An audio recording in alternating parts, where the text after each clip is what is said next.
China generates 3 million megawatts of electricity, which means that the seats we are sitting on, even if you wanted to produce them here in the Delta, people would still buy them from China because they are cheaper.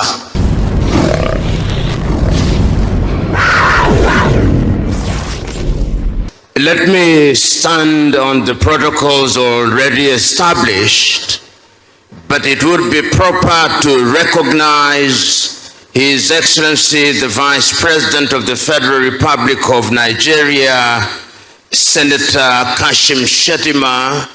It is also proper to recognize the Governor of Delta State, all the governors here present, all cabinet ministers here present, and of course the traditional rulers and the keynote speaker, Dr. Ngozi Okonjo-Iweala. In a proper setting, there should be no other speech after the keynote speech. But because I find myself in this space, I will say only the following things, then I resume my seat. Number one, that I thought about the subject that I was told to speak about, and I've written a full-blooded paper which will be availed to you. Number two, that in many ways the speakers who have come before me have identified the critical issues that are relevant to the development of the Delta State.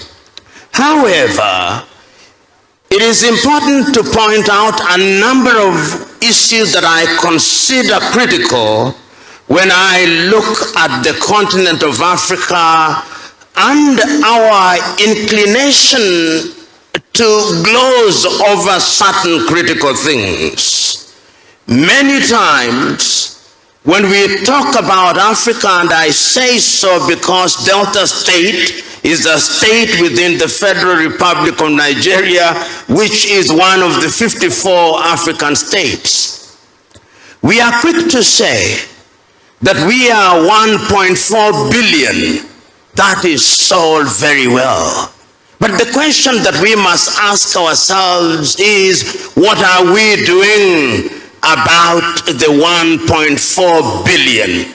As I speak to you now, I invite you to see what is happening in Morocco and the young men and women who are running away and dying trying to go to Europe, which tells us this: there is a lot to be done in the continent. And that is what gladdens my heart, that in your own small way here in Delta, recognizing as you do that Nigeria must be built state by state, you are beginning to recognize the areas that ought to receive attention. You are recognizing that oil must be utilized, and you, Mr. Governor, did tell us that you are aware of what the Norwegians have done, that they now have a sovereign fund of nearly 3 billion or 3 trillion United States dollars. The question that you must therefore ask yourself, will you do that here in the Delta State? We have been told that when we talk about oil in Nigeria, you are the oil state in Nigeria.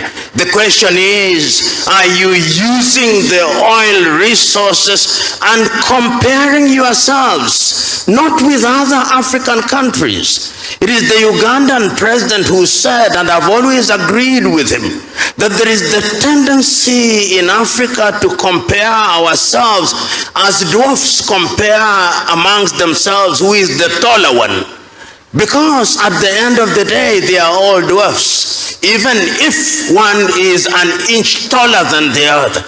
I want you in Delta to compare yourselves with others. your own country or your own state has an economy larger than over 20 African countries, a GDP larger than 20 African states. The question is, with all the resources that we have, whether we are talking about agriculture, whether we are talking about minerals, whether we are talking about oil, whether we are talking about pharmaceutical sectors, whether we are talking about the blue economy, what are we doing that is in keeping with the demands of the 21st century? The world now talks about the fourth and fifth industrial revolution. The world now talks about artificial intelligence. But I always ask my fellow Africans who are quick to talk about artificial intelligence, who controls the artificial intelligence that we consume in the continent of Africa? It is not us. It could be withdrawn in the twinkling of an eye, and we go back to the dark ages.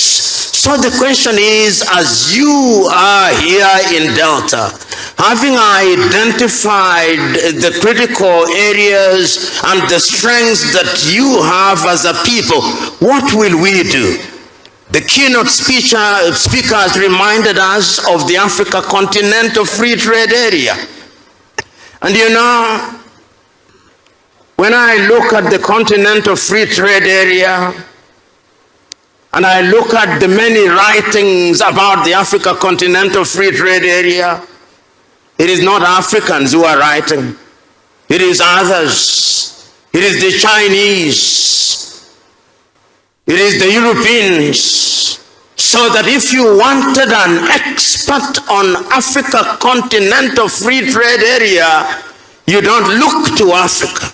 And that is tragic, Honorable Governor. It is equally tragic that in our interpretation and understanding of who an investor is in the continent of Africa, we still don't think that fellow Africans are investors. We think, and allow me to be blunt, that our investors must be Malaysians. We think that our investors must be Brazilians.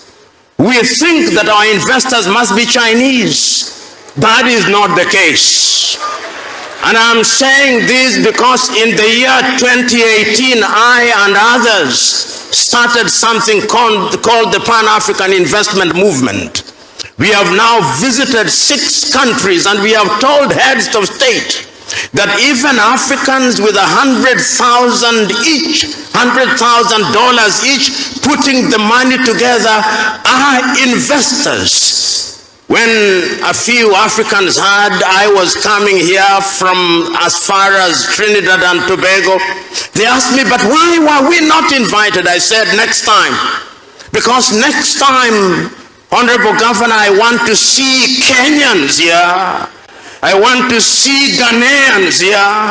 I want to see Sudanese here. I want to see Ethiopians here. I want to see Moroccans here. I want to see Egyptians here, because Africans must begin to believe that they have both the intellectual and financial wherewithal to participate in the development of their continent. Because it is only when we do so that our friends of goodwill from Brazil, our friends of goodwill from China, our friends of goodwill from Europe, our friends of goodwill from the United States of America will begin to believe that the relationship between us and them is symbiotic rather than parasitic. And I'm submitting to us that many times what we call development is not development, is parasitism. And I am urging you, my brother, as you serve as the governor of Delta, you are doing a good job, But that job can be better. That job can be an African job. That job can give meaning to Africa Continental Free Trade Area.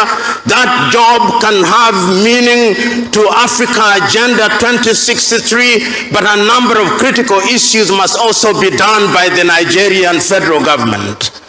We must allow people to move freely within the continent. Your Excellency, the Vice President, Nigeria is the biggest economy in real terms in sub-Saharan Africa. I look forward to the day when, if I'm an investor in Delta, I want to invest in the blue economy, I want to invest in any area, I can take my plane from Addis Ababa in Ethiopia and arrive here in Asaba without a landing and exit card. I look forward to that day. I look forward to the day when there will be no visa for an African coming to this country. Because when you are big, the expectations from you are big. When we talk about Europe now, it is possible to move from Bratislava in Slovakia to Lisbon in Portugal using one currency. But here I move from Nigeria, then there is the cedi. Then I move from there, then there is the dollar. We cannot run an economy where we are so fragmented. And God has placed you, because I'm told you are a godly man, in a unique position. You are entitled to celebrate what is happening here in Delta. But it must be a contagious positive thing. You must contaminate Anambra, that they do the same thing. You must contaminate other neighbors, and ultimately you must contaminate the federal government. And it is proper that you invited His Excellency the Vice President, so that this message will go to Abuja, and that your example will be used as an example that will be replicated across the Federal Republic of Nigeria and ultimately across the continent of Africa. You know, Your Excellency, as I said at the beginning, when the keynote speaker has spoken, wisdom only demands one thing, that I conclude. And this is how I conclude. I conclude by congratulating the government of Delta. I congratulate the government of Delta by recognizing that they have strengths.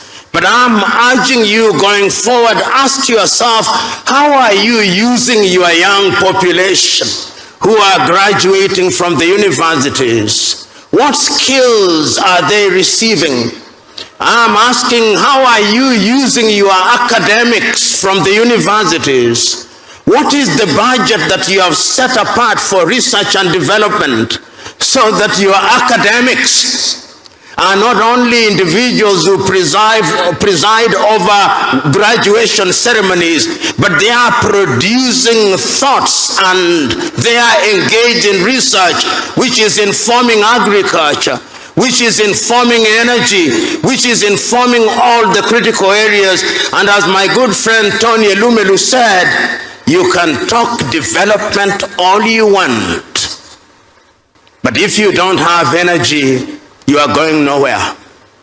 You are going nowhere, because how are you going to compete with the Chinese? Let me give you an example, then I sit down. Nigeria generates no more than 5,000 megawatts of electricity. You lose a bit of it in distribution. China generates 3 million megawatts of electricity, which means that the seats we are sitting on, even if you wanted to produce them here in the Delta, people would still buy them from China because they are cheaper. I'm therefore suggesting that energy should be one of the critical areas in which you focus. And we now know that gas can be used in that area. We now know that diesel can be used in that area. And this is a good journey. And as one of your fellow Nigerians once said, and this is not gender insensitive, that a chick that will grow into a cock is seen on the day that it hatches. Even a hen that will grow into a chick that will grow into a hen is seen on the day it hatches. Delta looks good. Make it good. Allow it to remain good. Think beyond yourself in the knowledge that you are not successful until your successor succeeds. God bless.